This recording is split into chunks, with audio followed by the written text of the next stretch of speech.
चलिए तो स्टार्ट करते हैं। आज का हमारा क्वेश्चन होने वाला है कि रेफरेंशियल इंटीग्रिटी किसे बोलते हैं और उसके बाद में क्यूरी क्या होता है ना। क्यूरी में simple query, unmatched query, duplicate query, fine new, है ना, ये सारी क्यूरी हमको पढ़ना है।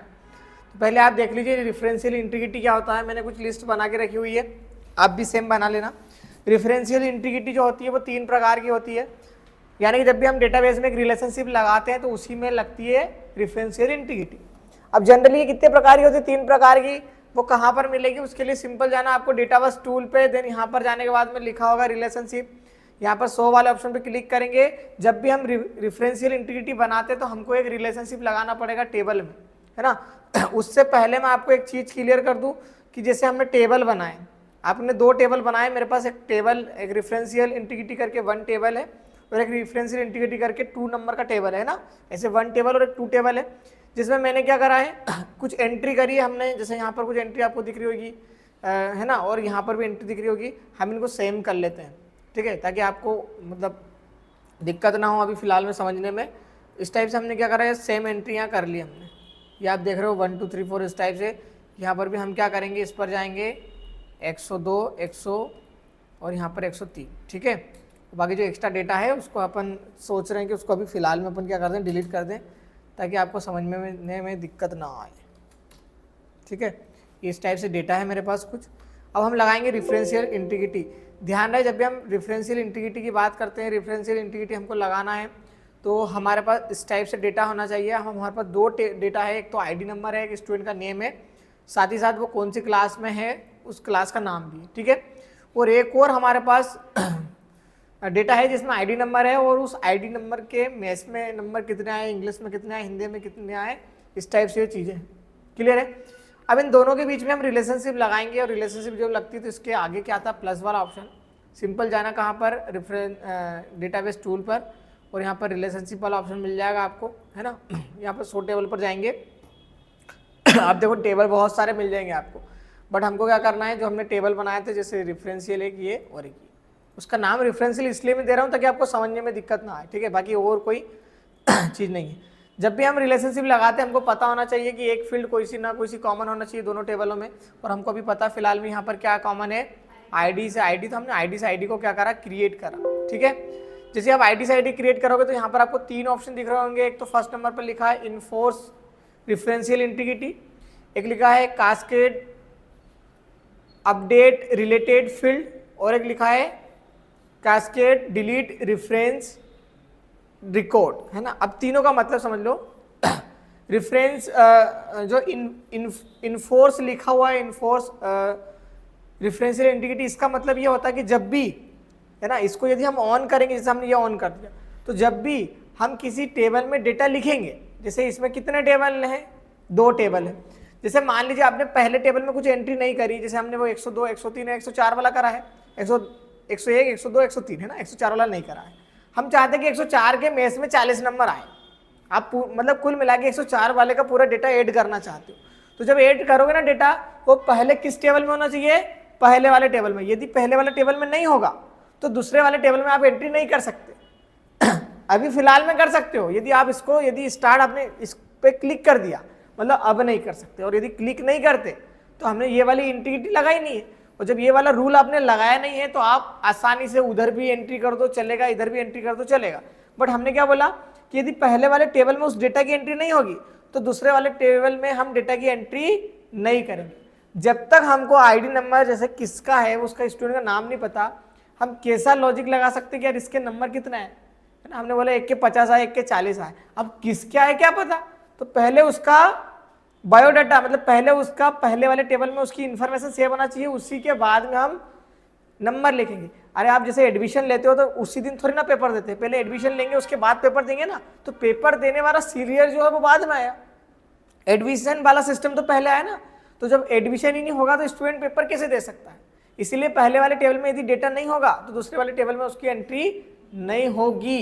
ऐसा हम चाहते तो हमने क्या करा, इस पर टिक लगाया। अभी दोनों पे नहीं लगा रहे, कास्केड वाले ऑप्शन पे नहीं लगा रहे, है ना। और हमने यहाँ पर क्रिएट करा। ध्यान रहे जब आप क्रिएट करोगे तो अभी तो सिंपल इस टाइप से देखो आ रहा है ऑप्शन, है ना। यहाँ पर क्या बता रहा है, इनको दोनों को मिलाना है ना, अभी हमने मिलाया नहीं है, इनको दोनों को मिलाओ। पहले यहाँ से ऐसा मिला लेना।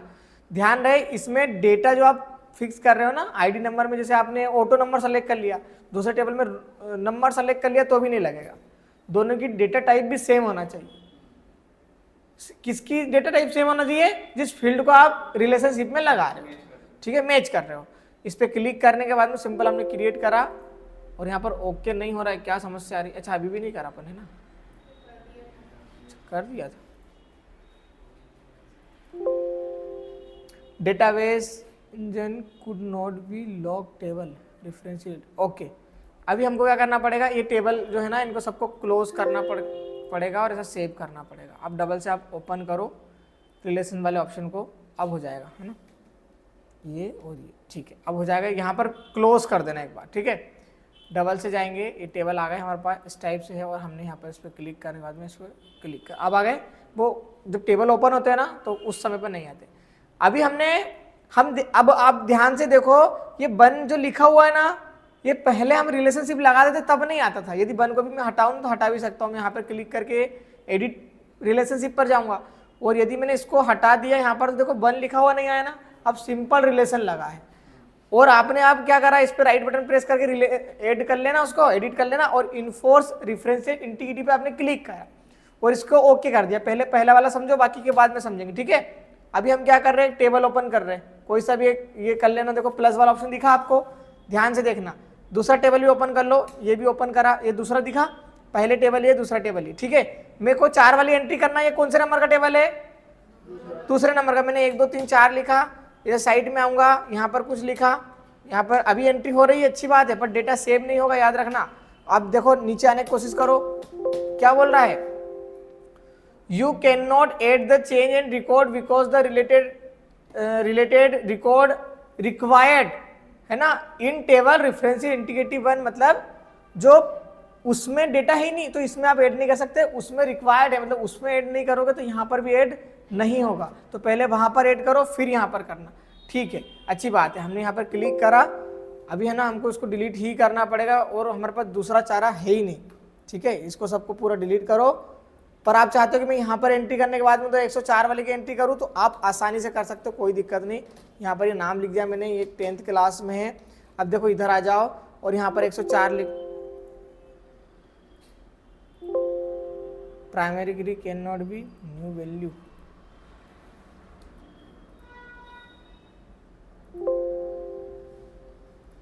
इसको रिफ्रेश कर लेना एक बार।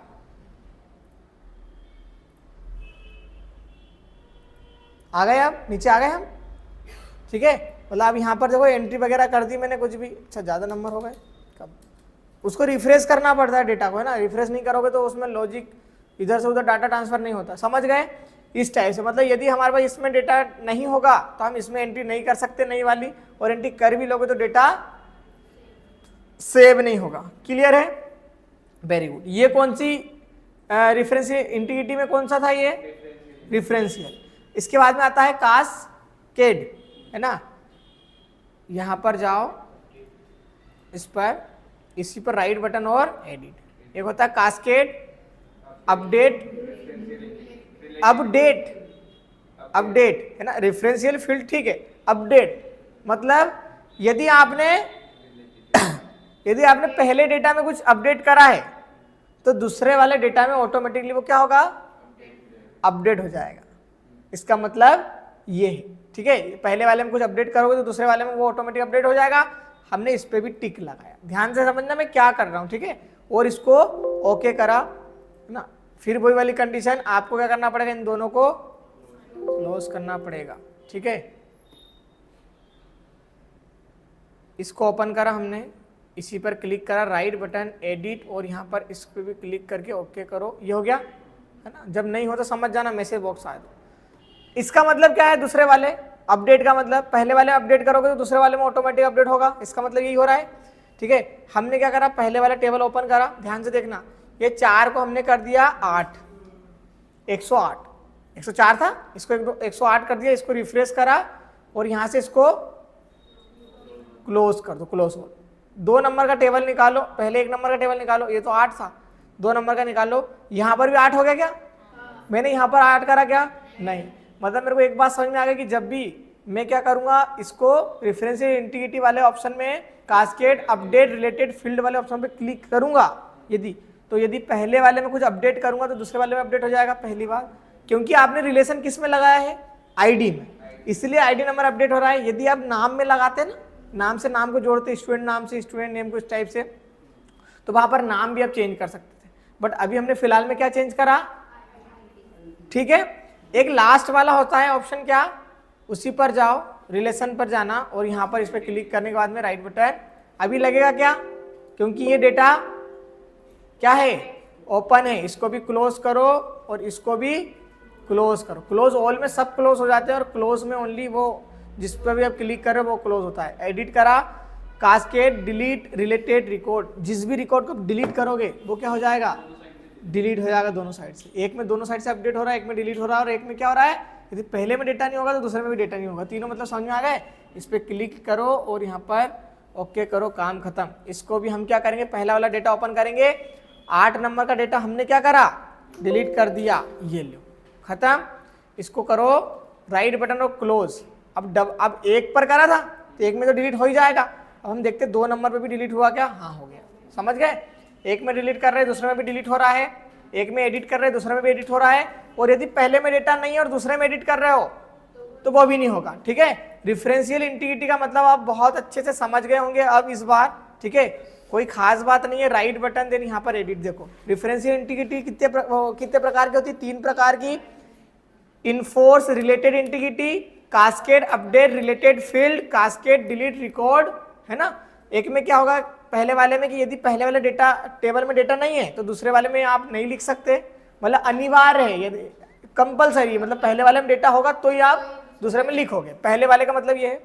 दूसरे वाले का मतलब ये है कि यदि आपने पहले में कुछ एडिट करा है, रोल नंबर में एडिट करा है, तो दूसरे वाले टेबल में आपको एडिट करने की जरूरत नहीं है।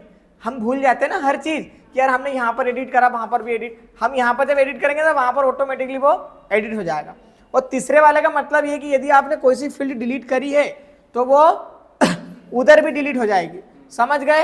ये तीनों का मतलब क्लियर है, वेरी गुड। ये हमारी क्या थी, रेफरेंशियल इंटीग्रिटी 3 प्रकार की होती है, तीनों को आपको बहुत अच्छे से समझाना है, क्लियर।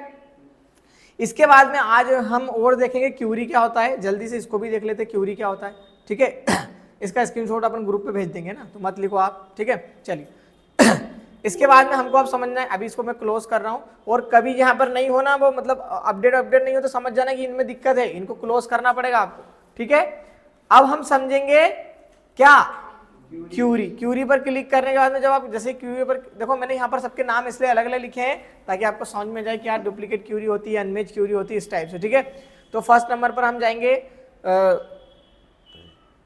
क्यूरी विजार्ड पर। जैसे ही आप क्लिक करोगे आपको 4 प्रकार की क्यूरी मिलती है, एक तो सिंपल क्यूरी विजार्ड, एक क्रॉसटेब क्यूरी विजार्ड, और एक फाइन डुप्लीकेट क्यूरी विजार्ड, और एक फाइन अनमेच क्यूरी विजार्ड। पहले सिंपल क्यूरी विजार्ड को समझ लीजिए, ठीक है। तो आपने सिंपल क्यूरी विजार्ड जब बनाओगे, जितनी भी क्यूरी बनाओगे सारी आपको यहाँ पर दिखेगी, ठीक है। अब हम यहाँ पर है, फर्स्ट नंबर पर हमको लिखा है simple query wizard. Simple query wizard पर हमने क्लिक करा तो हमको यहाँ पर कौन सी चीज़ लेना है, पहले तो सेलेक्टेड चीज़ें आएंगी और फिर पहले अब अवेलेबल फील्ड आएगी, उसके बाद में जितनी फील्ड आपको सेलेक्ट करना है। हम चाह रहे हैं कि यहाँ से हम क्या करें, डेटा को ले ले, तो हमने ये डेटा को ले लिया। हम चाह रहे हैं पूरे टेबल में डेटा ले लिया हमने, ठीक है, ओके। हमने नेक्स्ट करा, नेक्स्ट करने के बाद में डायरेक्टली क्या होगा, सेलेक्टेड कर ली फील्ड, और आपने नेक्स्ट करने के बाद में डायरेक्टली इसको कर देना फिनिश। आपको सेम डेटाबेस जैसा दिखेगा, बट आप जब जाओगे होम पर, व्यू पर, और यहाँ पर डिज़ाइन व्यू पर, तो यहाँ पर आपको चेंजेस दिखेगा, क्योंकि जो डेटाबेस होता है, मतलब जो टेबल होता है, उसमें यहाँ पर फील्ड प्रॉपर्टीज आता है, बट यहाँ पर ये नहीं है ना। अब हमको मान लीजिए यहाँ पर देखो हमारे बहुत सारी चीज़ें हैं।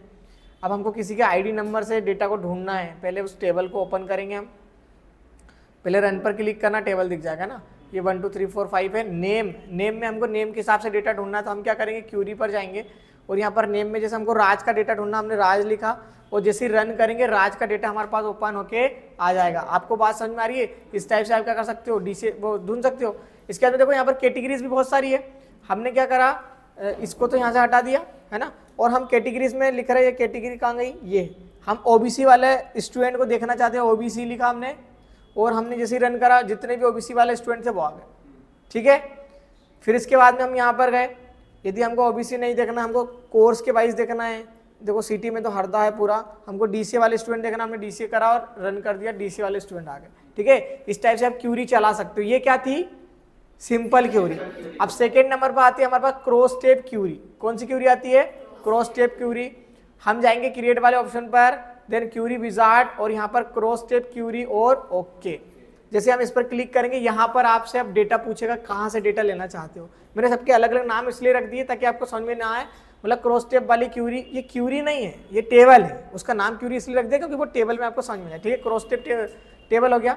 आपने नेक्स्ट करा, यहाँ से आपको फील्ड लेना है। क्या करना है, फील्ड लेना है।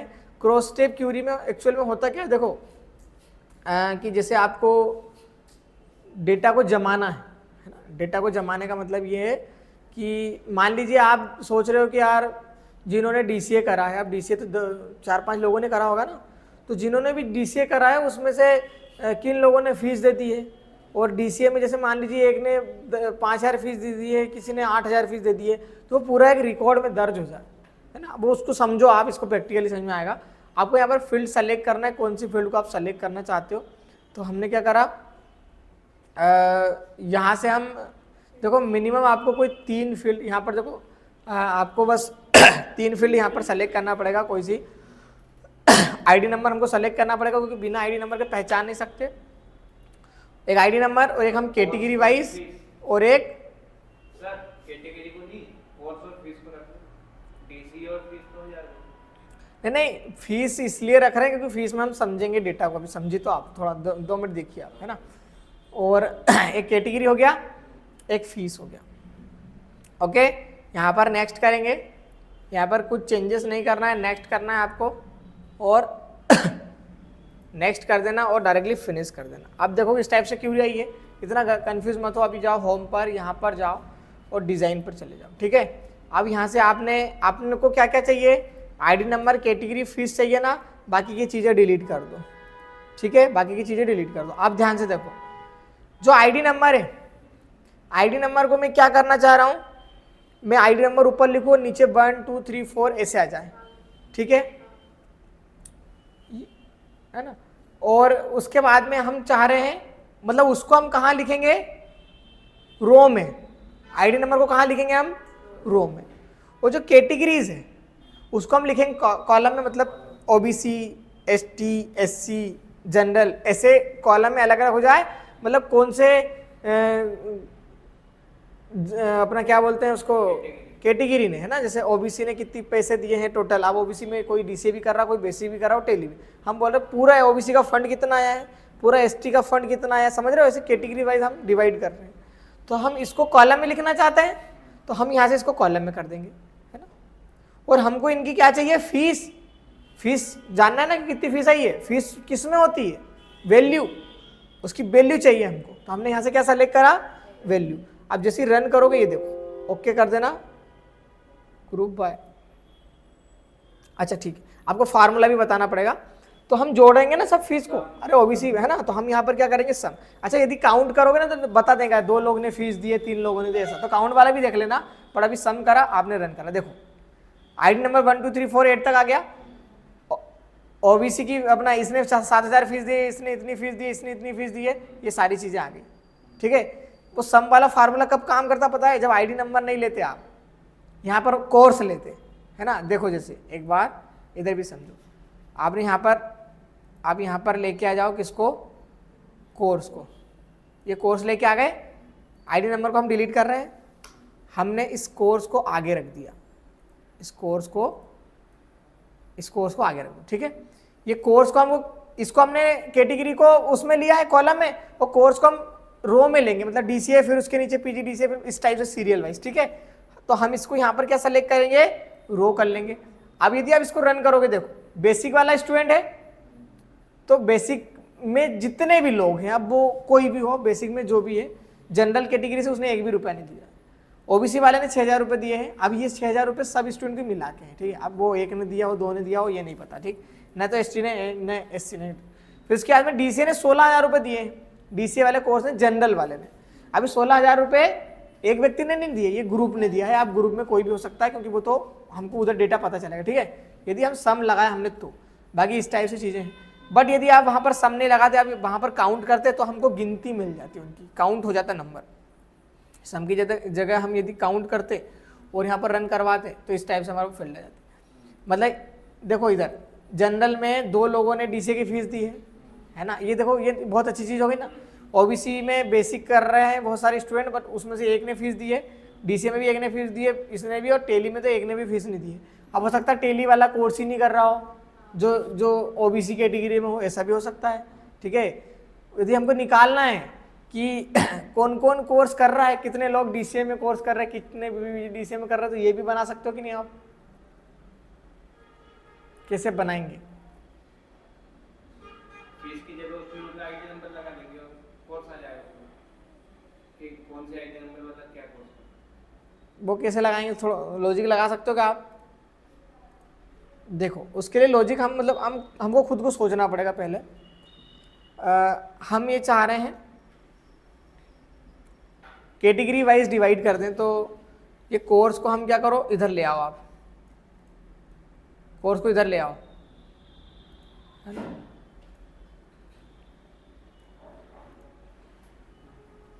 कोर्स को हम चाह रहे हैं रो में कर दें, कैटेगरी को रो में कर दें, तो कोर्स को हमने कर दिया किसमें? कॉलम में। ठीक है, कॉलम में कर दिया और इसकी वैल्यू निकाल लो। ये देखो जनरल एसटी एससी ओबीसी और ये है ना, बाकी कितने लोग कोर्स कर रहे हैं, इसके लिए फिर एक अलग लॉजिक लगाना पड़ेगा। आपको बात समझ में आ रही है ना क्या करना चाह रहे हैं हम?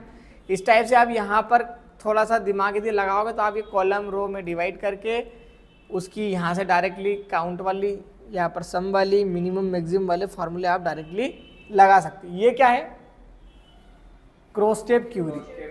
फिर इसके बाद में हम पास एक और क्यूरी होता है, उसको हम बोलते हैं, इनको भी क्लोज कर दिया अपन। फिर इसके बाद आता है हमारे पास क्या है, यहाँ पर जाओगे आप तो यहाँ पर ऑप्शन आएगा इकाई का फाइंड डुप्लीकेट क्यूरी। अब ये फाइंड डुप्लीकेट क्यूरी क्या होता है, तो इसके लिए हमको 2 टेबल चाहिए कोई से भी, है ना। अच्छा 2 टेबल नहीं, पहले तो डुप्लीकेट क्यूरी ढूंढना है ना, तो एक ही टेबल बहुत है ना। अब देखो डुप्लीकेट क्यूरी का मतलब हमने यदि किसी स्टूडेंट का नाम रिपीट लिख दिया है। अब मुझे आप एक बात बताओ पहले तो कि स्टूडेंट का नाम रिपीट हो सकता कि नहीं? आईडी नंबर, अरे मतलब जिसका आईडी नंबर जो रहेगा वही रहेगा ना। नाम किसी का नाम राज है, उसका आईडी नंबर 5 है, किसी का नाम राज है, उसका नाम 10 है, तो हो सकता है नाम अलग अलग, मतलब एक ही नाम हो स्टूडेंट का, पर रोल नंबर तो अलग अलग होंगे। हम ये बोलना चाह रहे हैं कि आईडी नंबर कभी डबल दे दिया हमने, गलती से रिपीट लिख दिया, किसी को एक नंबर दे दिया राज को, और एक करण है उसको भी एक नंबर दे दिया। जैसे यहाँ पर आप देखो एक राज है ना, वो जैसे अभी 6 नंबर पे एक सीता है और एक 6 नंबर पे, तो डुप्लीकेट क्या है? ये दोनों डुप्लीकेट है ना। अब इसमें से एक किसी ना किसी के सही होगा। देखो दोनों गलत नहीं हो सकते, या तो सीता भी हो सकती गलत, या राज भी हो सकता है। हम क्या करेंगे यहाँ पर डुप्लीकेट बनाएंगे, मतलब हम ऐसा डेटा ढूंढेंगे जिसमें हमने रिपीट वैल्यू लिख दी है गलती से, है ना। 1-2 और वैल्यू लिख दो, 2 नंबर लिखा, 3 नंबर भी लिखा अपन, है ना। तो मतलब हमारे पास 2 नंबर, 3 नंबर, 6 नंबर ये आना चाहिए डुप्लीकेट हम क्यूरी बनाए। तब हम क्या कर रहे हैं, हम जा रहे डायरेक्टली क्यूरी विजार्ड पर, फाइंड डुप्लीकेट क्यूरी पर, ठीक है, और यहाँ पर ओके पर क्लिक करना। जैसे ओके पर क्लिक करो इस टाइप से आ जाएगा। आप टेबल सेलेक्ट कर लेना, हमने डुप्लीकेट के नाम से एक बना लिया, डुप्लीकेट, नेक्स्ट करा। डुप्लीकेट वैल्यू, कौन सी वैल्यू को डुप्लीकेट फाइंड करना है। अब देखो यहाँ पर आप क्या सेलेक्ट करोगे कि सारी फील्ड सेलेक्ट कर लूँ। देखो सारी फील्ड यदि सेलेक्ट कर ली ना तो लफड़ा हो जाएगा, ठीक है। हमको आईडी नंबर को देखना है ना बस। नाम को यदि तुमने इधर रख भी लिया तो रख लो, पर किसी का नाम राज है तो दूसरे का नाम राज रख नहीं सकते क्या? ऐसा जरूरी थोड़ी ना, हम तो रख सकते हैं, पर आईडी नंबर रिपीट नहीं कर सकते, इसलिए हम आईडी नंबर को सेलेक्ट करेंगे बस ओनली। यहाँ बात समझ में आ रही ना आपको क्या चीज चल रही? सेलेक्टेड अवेलेबल फील्ड और सेलेक्टेड फील्ड। यहाँ सेलेक्टेड फील्ड नहीं हो रहा, यहाँ पर डुप्लीकेट वैल्यू देखना है, इसलिए यहाँ पर डुप्लीकेट लिखा हुआ आ रहा है। नेक्स्ट करो, नेक्स्ट करने के बाद में देखो अब ये क्या है, आईडी नंबर तो बता देगा आपको बस आईडी नंबर देखना कि उसका पूरा डेटा देखना है हमको। जैसे आईडी नंबर 6 है, अब वो किस, उसका नाम क्या है, उसकी मतलब और इन्फॉर्मेशन क्या है, वो तो सारी दिखना चाहिए ना। तो इसलिए हम यहाँ से सारी फील्ड लेंगे। फिर पहले हमने आईडी नंबर को डुप्लीकेट देख रहे हैं हम, पर आईडी नंबर जैसे 6 है तो उसका पूरा रिकॉर्ड तो दिखना चाहिए प्रॉपर, इसलिए फिर पूरा रिकॉर्ड सेलेक्ट करा। नेक्स्ट करने के बाद में डायरेक्टली फिनिश करना। ओके, ये देखो एक 2 नंबर का व्यक्ति है जय नाम का, यदि तुम वहां पर सारी फील्ड सेलेक्ट नहीं करते ना तो 2 ही 2 ही दिखता, फिर उधर जाओ परेशानी होगी ना। तो यहाँ पर डेटा दिख रहा है, एक 2 नंबर है जिसका नाम जया है और एक 2 नंबर जिसका नाम जय है, ये दोनों डुप्लीकेट रिकॉर्ड है। एक सीमा करके ये करके इस टाइप से, समझ गए, ये डुप्लीकेट नंबर आए। आप बोलोगे सर एक नंबर क्यों नहीं आया, तो भैया एक नंबर हमने रिपीट थोड़ी ना करा है। यदि आप रिपीट करोगे, जैसे एग्जांपल देखो, इसका नाम क्या है, find duplicate for duplicate query, याद रखना है ना। मैं इसको क्लोज कर रहा हूँ अभी 2 3 6 याद रखना है ना। हम क्या कर रहे हैं, हमने इस टेबल पर गए और हमने एक नई एंट्री कर दी 4 की, है ना, उसका नाम कुछ भी रख दिया, ठीक। और हम यहाँ पर ओपन कर रहे हैं, ये देखो अभी, अच्छा रिफ्रेश करना पड़ेगा।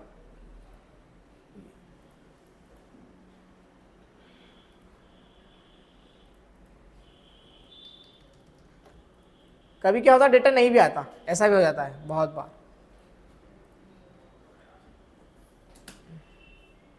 आ गया है ना, वो रिफ्रेश करने के बाद में कर लेना। अब देखो 4 नाम के डबल रिपीट हो गए, रिफ्रेश कर लेना, हो जाएगा। इस टाइप से आप क्या कर सकते हो, डुप्लीकेट वैल्यू पहचान सकते हो। कभी हमने गलती से लिख लिया हो और हमको, अब देखो आप बोलोगे सर 10-5 तो रिकॉर्ड है, हम 10-5 की बात नहीं कर रहे, जब 2-4-5 रिकॉर्ड होंगे ना, उसमें जब ढूंढना होगा ना डुप्लीकेट रिकॉर्ड, उस कंडीशन में ये ज़्यादा चीज़ें काम में आएगी।